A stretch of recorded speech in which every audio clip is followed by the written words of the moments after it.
اعوذ باللہ من الشیطان الرجیم بسم اللہ الرحمن الرحیم رب اشرح لی صدری ویسر لی امری واحلل عقدۃ من لسانی یفقہوا قولی۔ میرے محترم بزرگوں، دینی اور ایمانی بھائیوں، مکہ مکرمہ کے جو مشرک اور کافر تھے وہ آپ صلی اللہ علیہ وسلم کی نبوت و رسالت کی تصدیق کے لیے اور اس بات کو جانچنے کے لیے کہ آیا آپ اللہ کے سچے نبی اور پیغمبر ہیں یا نہیں، اور آپ کا جو یہ دعویٰ ہے کہ میرے اوپر وحی نازل کی جاتی ہے اور براہ راست اللہ تبارک و تعالیٰ کی طرف سے پیغامات موصول ہوتے رہتے ہیں، اس بات کے اندر سچائی ہے یا نہیں، ان باتوں کی تصدیق کے لیے وہ آپ صلی اللہ علیہ وسلم سے نشانیوں کا مطالبہ کیا کرتے تھے، معجزات کا مطالبہ کیا کرتے تھے۔ تو اللہ تبارک و تعالیٰ نے قرآن مجید کے اندر ان سے یہ بیان فرمایا وَجَعَلْنَا اللَّيْلَ وَالنَّهَارَ آیَتَيْنِ، کہ ہم نے رات اور دن کو نشانی بنایا ہے،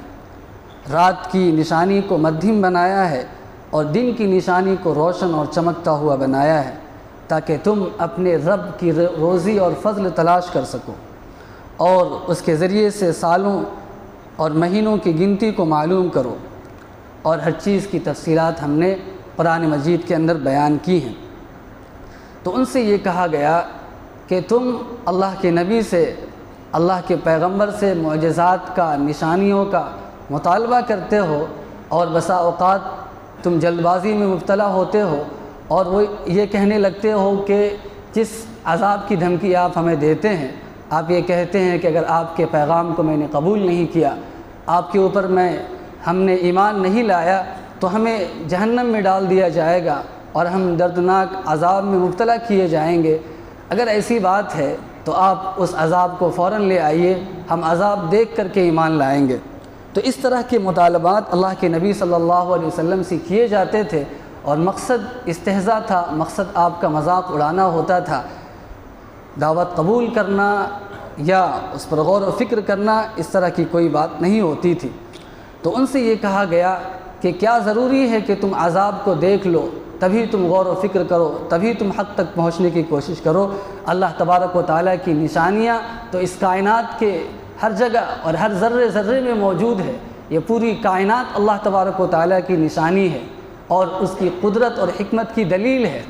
زمین و آسمان اللہ کی قدرت کی دلیل، چاند سورج اللہ کی قدرت کی دلیل، اور یہ ستارے، یہ کہکشائیں، اور یہ سمندر، یہ پہاڑ، یہ درخت، ہر چیز اللہ تبارک و تعالیٰ کی قدرت کی اور اس کی حکمت کی دلیل ہے۔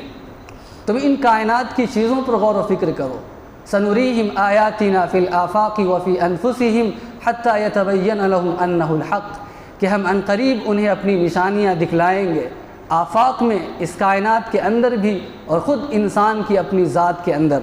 تو اللہ تبارک و تعالیٰ نے یہ بیان فرمایا تھا کہ ہم عنقریب اپنی نشانیاں دکھلا دیں گے جس کے ذریعے سے حق بات واضح ہو جائے گی، اور اللہ تبارک و تعالیٰ نے اس کائنات کو وجود عطا فرمایا، اور اس کی جو ساری ضروریات تھیں، ساری چیزوں کو بنانے کے بعد اشرف المخلوقات انسان کو بھی وجود عطا فرمایا، اور پھر اللہ تبارک و تعالیٰ موقع بموقع اپنی نشانیاں دکھلاتا رہتا ہے، اور جس کے ذریعے سے بات سمجھ میں آتی ہے کہ ضرور اس کائنات کا، اس سنسار کا کوئی بنانے والا ہے، کوئی خالق و مالک ہے۔ تو اللہ تبارک و تعالیٰ کی قدرت کی دلیل ہر چیز کے اندر موجود ہے۔ سمندر کے ہر قطرے میں، درخت کے ہر پتے میں، ہوا کی لہروں میں، اور آبشاروں میں، سمندروں میں، ہر چیز کے اندر اللہ تبارک و تعالیٰ کی قدرت کی دلیل ہے۔ انسان خود اپنی ذات پر غور و فکر کرے کہ اللہ تبارک و تعالیٰ نے انسان کو کس طریقے سے وجود عطا فرمایا ہے۔ انسان کو وجود عطا فرمانے کے بعد سننے کی طاقت عطا فرمائی، بولنے کی طاقت عطا فرمائی، غور و فکر اور سمجھنے کی طاقت عطا فرمائی۔ انسان کے علاوہ جتنی مخلوقات ہیں وہ بولنے سے قاصر، سمجھنے سے قاصر، اور غور و فکر کے مادے سے اور جذبے سے قاصر۔ یہ انسان کی خصوصیت ہے کہ اللہ تبارک و تعالیٰ نے اتنی خصوصیات اور کمالات سے انسان کو نوازا ہے۔ تو ان سے یہ کہا گیا کہ تم ان نشانیوں کو چھوڑو، ایک چھوٹی سی مخلوق کو دیکھو چاند اور سورج کو دیکھو اور غور و فکر کرو کہ اللہ تبارک و تعالیٰ نے اس کے نظام کو کتنا محکم اور مستحکم بنایا ہے کہ ایک انسان یہ کہہ سکتا ہے کہ ایک سال کے بعد سورج کتنے منٹ اور کتنے سیکنڈ پر طلوع ہوگا، اور انسان یہ دعویٰ کر سکتا ہے کہ اگلے سال سورج کتنے منٹ اور کتنے سیکنڈ پر غروب ہوگا۔ تو یہ اللہ تبارک و تعالیٰ نے جو اتنا محکم نظام بنایا ہے رات و دن کے آنے کا، شب و روز کے آنے کا، اور سورج کے چاند کے طلوع اور غروب کا، یہ بنانے والا کون ہے؟ یہ اللہ تبارک و تعالیٰ کی ذات ہے، اور یہی اس کی قدرت کی اور اس کی کرشمہ سازی کی دلیل ہے۔ تو ان کو یہ کہا گیا کہ تم چاند اور سورج پر غور و فکر کرو کہ اتنا محکم نظام بنانے والا کون ہے۔ یہ بڑے بڑے ستارے اور سیارچے اللہ تعالیٰ نے بنائے ہیں، انہی سیارچوں اور سیاروں میں سورج اور چاند بھی ہے، اور یہ ہمیشہ مسلسل گردش کرتے رہتے ہیں، جس کی وجہ سے رات اور دن کے آنے کا نظام ہے، لیکن کبھی ان کے درمیان ٹکراؤ نہیں ہے۔ اگر ٹکراؤ ہو جائے تو اس کائنات کا نظام درہم برہم ہو جائے۔ اور یہ رات اور دن اللہ تبارک و تعالیٰ کی طرف سے انسانوں کے لیے ایک تحفہ اور ایک عطیہ اور نعمت ہے کہ جب رات ہوتی ہے اور بالکل سناٹا اور سکون ہوتا ہے، رات کی تاریکی میں انسان اپنی تھکاوٹ کو دور کرتا ہے، اور دن بھر کی جو تھکن اور مشقت انسان کو پیش آتی ہے معاملات کی وجہ سے، اسفار کی وجہ سے، دنیا کے معاملات کی وجہ سے، اس سے وہ سکون حاصل کرتا ہے۔ تو رات بھی اللہ تبارک و تعالیٰ کی نعمت اور دن بھی اللہ تبارک و تعالیٰ کی نعمت کہ جب سورج طلوع ہوتا ہے اس کی کرنیں ساری دنیا کو منور کر دیتی ہیں، تو پھر انسان اپنے دوڑ بھاگ میں لگتا ہے، تلاش معاش کے لیے، روزی رزق کی تلاش میں انسان سرگرداں پھرتا ہے، اسفار کرتا ہے اور دنیا کے مختلف مقامات میں ادھر ادھر جاتا ہے۔ تو چاہے جانور ہوں چاہے انسان ہوں، سب کے سب دن میں اپنے معاش کے لیے نکلتے ہیں۔ ان دونوں نشانیوں کے اندر غور و فکر کرنے کی ضرورت ہے کہ اگر یہ چیزیں نہ ہوتی، یعنی رات اور دن کا نظام نہ ہوتا، تو اس کائنات کو کس طریقے سے چلایا جاتا اور انسان کے لیے کتنی مشکلات پیش آتی۔ جن علاقوں میں 6 مہینہ رات ہی ہوتی ہے اور 6 مہینہ دن ہوتا ہے، وہاں کے لوگوں سے سوال کیا جائے، ان سے پوچھا جائے کہ تمہاری زندگی کیسے گزرتی ہے، وہ یہ کہیں گے کہ ہم تو اب عادی ہو گئے ہیں ان ماحول میں رہنے کے۔ لیکن اگر ایک انسان ایسے ملک سے، مثال کے طور پر ہندوستان سے ایسے ملک میں جائے جہاں پر 6 مہینہ رات اور 6 مہینہ دن ہوتے ہیں، تو انسان وہاں پر جا کر پریشان ہو جائے۔ جن لوگوں نے سفر کیا ہے ان لوگوں نے لکھا ہے کہ بڑی مشکلات پیش آ جاتی ہیں، اور دن کے وقت جو ہے مصنوعی، اگر وہ مدت چل رہی ہو جس میں 6 مہینہ دن ہونا ہے تو مصنوعی اندھیرا قائم کرنا ہوتا ہے، پردے لگائے جاتے ہیں، اور تاریکی کے اور اندھیرا بنانے کے لیے، ایک رات بنانے کے لیے ایک باقاعدہ تیاری کی جاتی ہے، اس کے بعد انسان آرام کرتا ہے۔ تو رات اور دن اللہ تبارک و تعالیٰ کی نشانی بھی ہے اور اس کی قدرت کی دلیل بھی ہے، اور انسانوں کے لیے نعمت اور تحفہ بھی ہے۔ تو ان دونوں کا مشترک فائدہ یہ ہے کہ انسان اس کے ذریعے سے روزی رزق کی تلاش میں لگتا ہے اور رات کے وقت سکون حاصل کرتا ہے۔ ایک فائدہ یہ ہے کہ اس کے ذریعے سے حساب معلوم کیا جاتا ہے، گنتی معلوم کی جاتی ہے، مہینوں کی، ہفتوں کی اور سالوں کی جو گنتی معلوم کی جاتی ہے وہ اسی رات اور دن کے آنے سے، سورج و چاند کے طلوع اور غروب سے معلوم کی جاتی ہے، اور انسان سارے معاملات کو انہی کے ذریعے سے انجام دیتا ہے، چاہے وہ عبادتوں کا مسئلہ ہو، نماز کا مسئلہ ہو، روزے اور زکوٰۃ کا مسئلہ ہو، حج کا مسئلہ ہو، یا دیگر معاملات کا مسئلہ ہو، انسان اسی کے ذریعے سے انجام ان کو پہنچاتا ہے۔ اور دنیا کے سارے دفاتر، سارے کارخانے اور ساری کمپنیوں میں اسی کے ذریعے سے جو ہے معاملات طے کیے جاتے ہیں۔ وَكُلَّ شَيْءٍ فَصَّلْنَاهُ تَفْصِيلًا کہ ہم نے ہر چیز کی وضاحت اور تفصیل قرآن مجید کے اندر بیان کر دی ہے۔ اس کے بعد اگلی آیت کے اندر یہ کہا گیا وَكُلَّ إِنسَانٍ أَلْزَمْنَاهُ طَائِرَهُ فِي عُنُقِهِ کہ ہم نے ہر انسان کے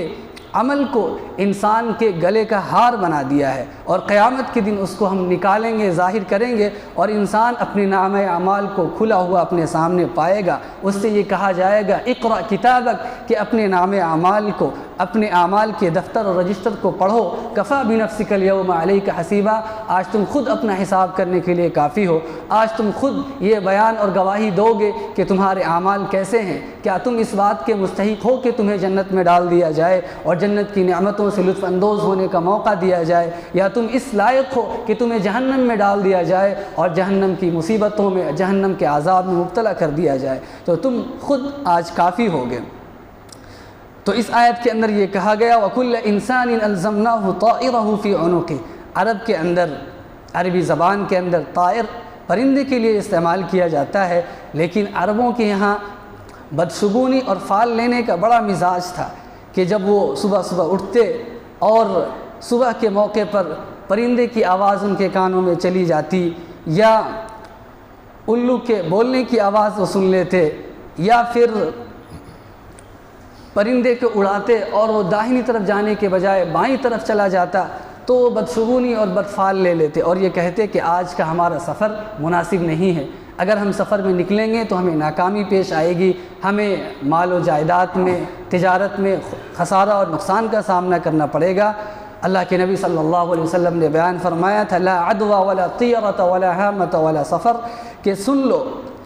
پرندوں کے ذریعے سے بدفالی لینے کی کوئی حقیقت نہیں ہے، اور بیماریوں کے از خود متعدی ہونے یعنی پھیلنے کی کوئی حقیقت نہیں ہے، الو بولنے کی کوئی حقیقت نہیں ہے، اور ولا سفر، اور سفر کے مہینے میں کوئی نحوست نہیں ہے۔ تو عربوں کے اندر یہ رواج تھا کہ وہ پرندوں کے ذریعے سے بدفالی لیتے تھے۔ ہمارے یہاں بھی یہ چیز پائی جاتی ہے کہ اگر کوا آ کر منڈیر پر بیٹھ جائے، چھت پہ بیٹھ جائے اور کوا بولنے لگے تو طرح طرح کی باتیں کہتے ہیں کہ فلاں مہمان آنے والا ہے، یا ایسا ہونے والا ہے، ویسا ہونے والا ہے، طرح طرح کی باتیں۔ یہ ساری خرافات ہیں جو غیر مسلموں کے ذریعے سے ہمارے اندر داخل ہو گئی ہیں۔ تو طائر اصل پرندے کو کہا جاتا تھا، اور اسی کو آگے چل کر کے قسمت اور نصیبے کے معنی میں استعمال کیے جانے لگا۔ یعنی اللہ تبارک و تعالیٰ یہ فرماتا ہے کہ انسان کے جو اعمال کا دفتر ہے وہ انسان کا اصل نصیبہ ہے، اس کی قسمت ہے، اس کے اندر جس طرح کے اعمال درج کیے گئے ہیں وہی انسان کے حق میں بہتری یا بدی کا فیصلہ کرنے والے ہیں۔ تو جس طریقے سے انسان اعمال کرتا ہے، جس طریقے سے انسان کی گردن پر ہار ہوتا ہے اور وہ اس کی گلے سے چمٹا رہتا ہے، اسی طریقے سے انسان کے اعمال کا معاملہ ہے کہ چاہے انسان رات میں عمل کرے، چاہے دن میں کرے، چاہے خلوت میں کرے، چاہے جلوت میں کرے، اور دن کی روشنی میں کرے یا رات کی تاریکی میں کرے، اس کے ہر عمل کو فرشتے نوٹ کرتے رہتے ہیں۔ وَإِنَّ عَلَيْكُمْ لَحَافِظِينَ كِرَامًا كَاتِبِينَ يَعْلَمُونَ مَا تَفْعَلُونَ کہ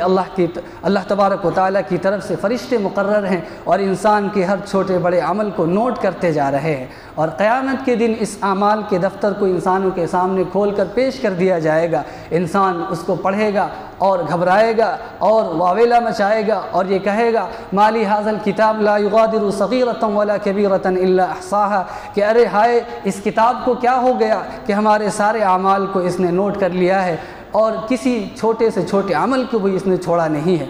تو اس دن انسان کا کچا چٹھا اس کے سامنے آ جائے گا۔ تو عربوں کے سامنے یہ بات واضح کی گئی کہ دیکھو پرندوں کے بولنے سے یا الو کے بولنے سے انسان کی قسمت کا فیصلہ نہیں ہوتا، بلکہ انسان کی قسمت کا فیصلہ اس کے کردار اور اعمال کرتے ہیں۔ یہ دیکھا جائے گا کہ انسان کے اعتقادات کیسے ہیں، اس کے نظریات کیسے ہیں، اور ایمان کیسے ہیں، اور اس کے اخلاقیات کیسے ہیں، خالق کے ساتھ اس کا تعلق کیسا ہے، اور بندوں کے ساتھ اس کا تعلق کیسا ہے، حقوق العباد کو اور حقوق اللہ کو وہ کتنا ادا کرتا ہے۔ یہ ساری چیزیں ایسی ہیں جو انسان کے اعمال ہیں، اور اسی کے ذریعے سے انسانوں کے حق میں فیصلہ ہوگا یا تو جنت کا یا جہنم کا۔ تو ان کے سامنے یہ بات واضح کر دی گئی کہ پرندوں کے ذریعے سے بدفالی لینے کی کوئی ضرورت نہیں ہے۔ اگر تم آج حضور اکرم صلی اللہ علیہ وسلم کی دعوت کو قبول کرو گے اور اس بات کو مانو گے کہ اللہ تبارک و تعالیٰ نے حضور اکرم صلی اللہ علیہ وسلم کو، محمد عربی صلی اللہ علیہ وسلم کو اپنا میسنجر اور پیغمبر بنا کر بھیجا ہے، اور جو باتیں تمہارے سامنے پیش کرتے ہیں وہ خالص وحی ہے اور اللہ تبارک و تعالیٰ کا کلام ہے، اس کا پیغام ہے، اور اس بات کا مطالبہ تم سے کیا جاتا ہے کہ جن باتوں کی حضور اکرم صلی اللہ علیہ وسلم دعوت پیش کر رہے ہیں ان باتوں کو قبول کرو، اور اس کے ذریعے سے اپنی بدی اور بھلائی یا خیر اور شر یا جنت اور جہنم کا اپنے حق میں فیصلہ کرو۔ اللہ تبارک و تعالیٰ سے دعا ہے کہ ان باتوں کو سمجھنے کی توفیق عطا فرمائے۔